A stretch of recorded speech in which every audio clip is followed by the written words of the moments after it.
Batch 15 নম্বরের ছাত্রী। আমি আপনাদের সামনে একটি বক্তৃতা তুলে ধরব ইনশাআল্লাহ। 75তম স্বাধীনতা দিবসের অন্তর্নিহিত। 1947 সালের 15ই আগস্ট ভারতবর্ষ স্বাধীন হয়েছিল। ইংরেজদের পরাধীনতার হাত থেকে ভারতবর্ষ সেদিন মুক্তির নিঃশ্বাস নিয়েছিল। সেই স্বাধীনতা দিবসেরই আজ 75তম স্বাধীনতা দিবস পালন হবে। সেই সব মানুষের অবদান আমরা কি কোনোদিনও মেটাতে পারবো না। কারণ তারা আমাদের জীবনে স্বাধীনতার ছন্দ এনে দিয়েছেন। তাদের মধ্যে নেতাজি সুভাষচন্দ্র বসু, মহাত্মা গান্ধী, আর সবচেয়ে বড় কথা হলো স্বামী বিবেকানন্দ, যিনি ভারতবর্ষকে চিনতে শিখিয়েছিলেন বিদেশের মাটিতে। কেউ তো জানতোই না ভারতবর্ষ নামক একটা দেশও আছে। স্বাধীনতা তো একদিনে আসেনি, অনেক বছর ধরে মানুষের পরিশ্রম ফল। কত মানুষের রক্ত ঝরেছে এই স্বাধীনতার জন্য। শুধুমাত্র তারা নিজের দেশকে স্বাধীন করার জন্য তাদের পরিবার, প্রিয়জন সব কিছু ছেড়ে নিজের স্বার্থ ত্যাগ করে দেশের জন্য প্রাণ দিয়েছে। মনে আছে সেই স্লোগান, তোমরা আমাকে রক্ত দাও, আমি তোমাদের স্বাধীনতা দেব। হ্যাঁ, এটা নেতাজি বলেছিলেন। কারণ নেতাজি চেয়েছিলেন সমস্ত কিছুর বিনিময়ে দেশকে স্বাধীন করতে। হ্যাঁ, উনি সেটা পেরেছে। শুধুমাত্র নেতাজি কেন বলবো, মঙ্গল পাণ্ডে, ভগৎ সিং সবাই মিলে আমাদের দেশকে স্বাধীন করেছে। তাদের এই অবদান আমরা কোনোদিনও ভুলতে পারবো না।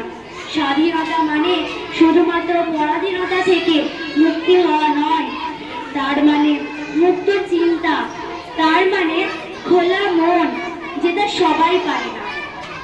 আজকের দিনে দাঁড়িয়েও এখনো অনেক এমন লোক আছে যারা স্বাধীনতা দিবসটা শুধুমাত্র দেখানোর জন্য পালন করে, মন থেকে উপলব্ধি করে না আমাদের দেশের সৈন্যদের মধ্যে যে দেশপ্রেমটা থাকে সেটা কি সবার মধ্যে থাকে?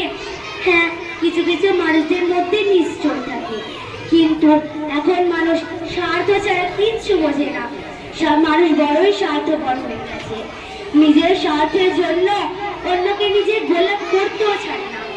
মানুষ চায় যে সব সুখ ভোগ করতে, কিন্তু জীবন তো বড়ই কঠিন, তাই না? সুখ কি থাকে সবসময়? আচ্ছা বলুন তো, আমরা তো খুব বলি দেশ স্বাধীন হয়েছে, আদৌ কি স্বাধীন হয়েছে? তাহলে নারী স্বাধীনতা কোথায়? কেন নারীদের পড়ে পড়ে এখনো পর্যন্ত মার খেতে হয়? কেন নারীরাই সব কিছু সহ্য করে? আচ্ছা বলুন তো, যারা মধ্যবিত্ত হয় তারা কেন বড়লোক তাদের উপর অত্যাচার করে? কোথায় দেশ স্বাধীন হয়েছে? দেশ তো স্বাধীন হয়নি, মানুষের চিন্তা ভাবনাও তো পাল্টায়নি। আগেকার যারা দেশ স্বাধীন করেছে তারা কোনোদিন নিয়ে স্বার্থের কথা ভাবেনি, তারা শুধুমাত্র মানুষের কথা ভেবেছে, তাই তারা প্রাণও দিয়েছেন। কিন্তু এখন কটা মানুষ সবার কথা ভাবে বলুন তো? নিজের স্বার্থ ছাড়া কিচ্ছু বোঝে না। নিজের স্বার্থ পুড়িয়ে গেলে ছুঁড়ে ফেলে দিতে 1 মিনিটও হবে না। তাই তো বলছি, দেশ স্বাধীন হলেই হবে না, মানুষদেরকেও স্বাধীন করতে হবে, যাতে একটা দেশ নয় সারা বিশ্ব নিয়ে স্বাধীন মতো চলাফেরা করতে পারে, যেখানে কোনো ভয় সংশয় কিচ্ছু থাকবে না।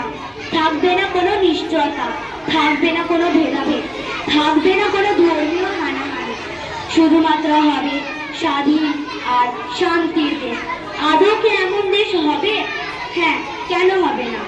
আমরা যদি সবাই মিলে চেষ্টা করি তাহলে আমরা পারবো না আমাদের দেশকে প্রকৃতপক্ষে স্বাধীন আর শান্তির দেশ করতে?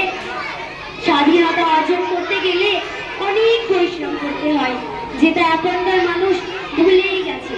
তাহলে আমরা একটু চেষ্টা করি স্বাধীনভাবে আমাদের একটা দেশ নয় সারা বিশ্বকে নিয়ে স্বাধীনভাবে চলাফেরা করতে। জানি না কেমন লাগবে আপনাদের, তবুও একটু বলার চেষ্টা করলাম। যদি ভালো লাগে তাহলে দয়া করে সহযোগিতা করবেন, কারণ আপনাদের সহযোগিতা আমাদের জন্য খুবই প্রয়োজনীয়। এই বলে আমি আমার বক্তৃতা শেষ করছি। আসসালামু আলাইকুম ওয়া রাহমাতুল্লাহি ওয়া বারাকাতুহু।